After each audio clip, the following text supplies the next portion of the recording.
नमस्कार, माझे नाव वैभवी शिष्टान फडकरी. मी इयत्ता 9वीमध्ये शिकते आणि माझ्या प्रश्नाचा विषय आहे राजमाता राष्ट्रमाता आऊसाहेब जिजाऊ. खरं तर ज्या वयात मुलं भवल्याचा खेळ मांडून संसाराची तालीम करण्यात दंग असतात ना, त्या वयात माझ्या राजमाता राष्ट्रमाता आऊसाहेब जिजाऊ या तलवारीची मूठ घट्ट धरून त्याला तलवारीमध्ये दंग होत्या. जिजाऊ कोण होती? जिजाऊ म्हणजे महाराष्ट्रातली. महाराष्ट्र म्हणजे नेमकं कोणता महाराष्ट्र? जिजाऊच्या गळ्यातली माळ म्हणजे आपला महाराष्ट्र, सईचं कुंकवानं भरलेलं कपाट म्हणजे आपला महाराष्ट्र, स्वराज्याचे मेघ म्हणजे आपला महाराष्ट्र, स्वराज्याचे मेघ म्हणजे आपले सर्व महिला, आपली आया बहिणी म्हणजे आपला महाराष्ट्र. आणि त्याच महाराष्ट्राच्या माध्यमाने माझा जन्म झाला, हे माझे भाग्य झाले. आणि तो म्हणजे महाराष्ट्र कोणता? तर छत्रपती शिवाजी महाराजांचा महाराष्ट्र. आणि याच महाराष्ट्रामध्ये आपण जन्मलो, हे आपले सर्वांचेच भाग्य आहे. परंतु ज्या दिवशी त्या सकाळी सनई चौघडे वाजू लागले, सगळीकडे साखर वाटायला सुरुवात झाली. सिंह गर्ज मेघ गर्ज मराठोके नेत्र मे गर्ज, सिंह गर्ज मेघ गर्ज मराठोके नेत्र मे गर्ज, अशा या नेत्रामध्ये, अशा या गर्जामध्ये एका वाघाचा जन्म झाला. शेरनी के कोख से एक बालक ने जन्म लिया, शेरनी के कोख से एक बालक ने जन्म लिया, शिवजी का खुद का वंश वसुधा को भेट दिया.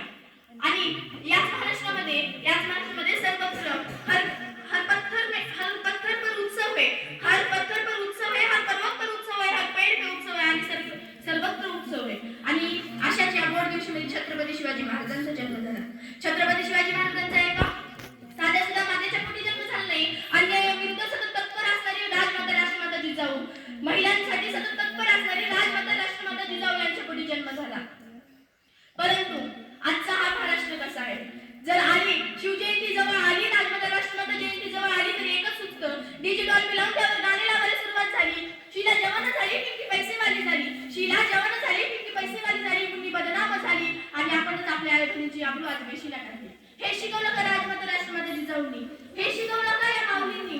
हे शिकवलं का आपले छत्रपती शिवाजी महाराजांनी? तर नव्हे, तर आपण प्रत्येक माऊलींना काय म्हणलं पाहिजे? ज्याला मैत्री काय कळली तो मुक्ताईचा ज्ञान झाला, ज्याला मैत्री काय कळली तो मुक्ताईचा ज्ञान झाला, ज्याला मैत्री पत्नी कळली तो सीतेचा राम झाला, ज्याला मैत्री पत्नी कळली तो सीतेचा राम झाला आणि ज्याला आपल्या मैत्री आई कळली तो जिजाऊंचा लेक शिवबा झाला, जिजाऊंचा लेक शिवबा झाला.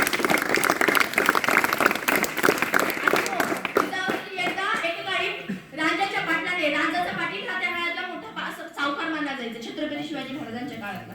तर राजाच्या पाटलाने एका मुलीची आबरू लुटली, त्या मुलीने स्वतःची आबरू गेली म्हणून स्वतःचा जीव देण्यासाठी विहिरीत उडी मारली आणि ही खबर महाराजांना कळली. महाराजांनी कळताच त्या क्षणी महाराजांनी राणीच्या पाटलाला कैदी बनवून आणलं. कैदी बनवून आणल्यानंतर आपल्या कावळ्यांना सांगितलं, याचे दोन्ही हात पाय कलम करा आणि याला चौरंग करून याला चौकात बसवा.